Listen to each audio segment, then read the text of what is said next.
We'll go ahead and get started with our questions. Let's start with Pete Sampson. Isaiah, was interested in terms of, I asked Myron and Kurt this, just about how the defense improved mid-season and really hit a stride late. And Marcus talked about doing less.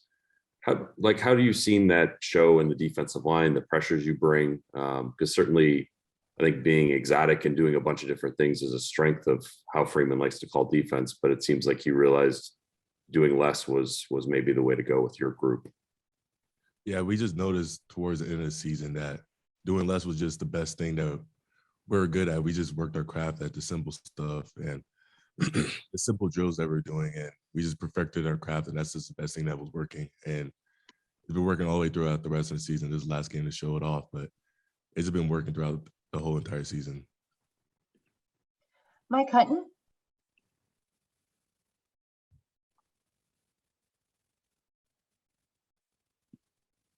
Hi, can you hear me? Yeah.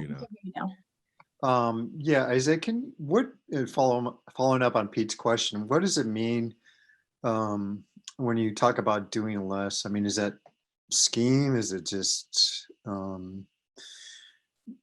does it mean to be more reactive and kind of philosophically, how did that play out for you guys defensively? What I mean by doing less is just less of more exotic stunts that we're doing on third down, first down type of stunts. And with my game, I started doing like a little bit less, just focusing on my craft and what I can perfect. And that's what I really mean by like doing less, like less stunts, and me personally doing less exotic moves, just doing what I can do since I know what I can do on the field. Let's go to Tyler. Isaiah, with so much extra time to prepare for this game, do you feel like you have a better read on the opposing offensive tackles than maybe you would on a weekly basis?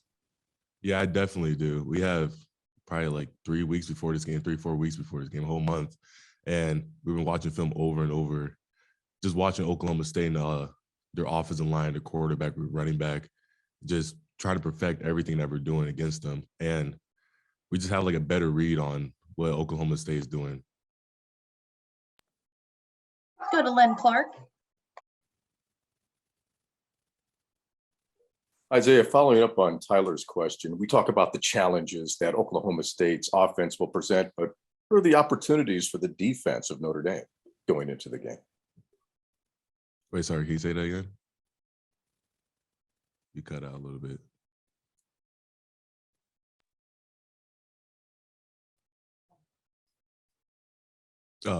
The opportunities for the defense, it's great for the corners and safeties, but they have a great matchup against the receivers. And it's great for the defensive line. We have a mobile quarterback going against and a great running back and with the offensive line. But it's just a great opportunity for us, for the whole entire defense. There's playmakers all over the field, especially the quarterback, running back, receivers, and everybody. Go to Patrick Engel.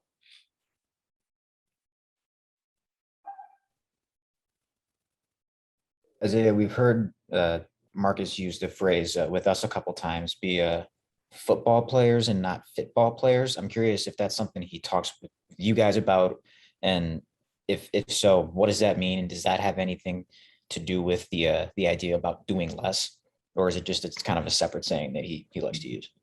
That pretty much goes with like doing a little bit less. Rather than football, we have everyone has a gap. We do have everyone has a gap, but with football type of players, you just find ball, get ball. That's the type of defense that we are. We put pressure on the offense, and it's not much of a football as we're more conservative. No, this defense, we're going after them every single play. Over to Madeline. I was hoping you could describe a little bit about the energy, what it's like going into this game this Saturday, and how does it compare to, these past postseason games that you've experienced? Any differences you notice or anything like that? This is a game of just new beginnings, new beginning with Coach Freeman era. As everyone knows, our new head coach is Coach Freeman.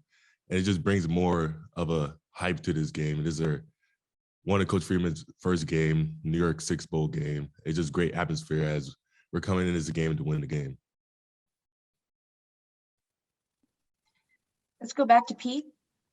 Isaiah, a couple of quick ones. One, what's sort of your timeline for making a decision on next year, what you want to do? And then the other one was, since you guys did a bunch of good on good in practices, I don't know how much you matched up against Blake Fisher, but you sort of give an assessment of like where he's at after missing essentially 11 and a half games. My decision time, I'm not really focusing on that since we're getting closer to the bowl game, but it's definitely gonna be before January 17th. That's the deadline. It's gonna be well before that. But since we're going against one-on-ones and good on good, with Blake Fisher, he didn't have a drop off at all.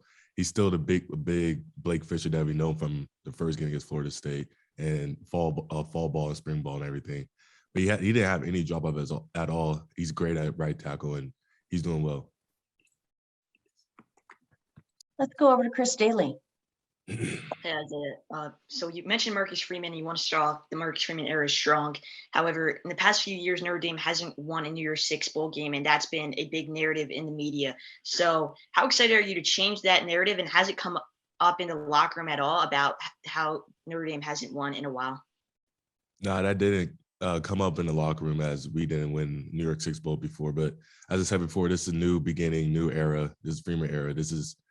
Everything is on us to change everything.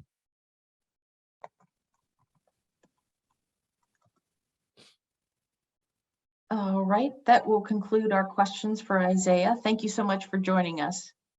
Thank you.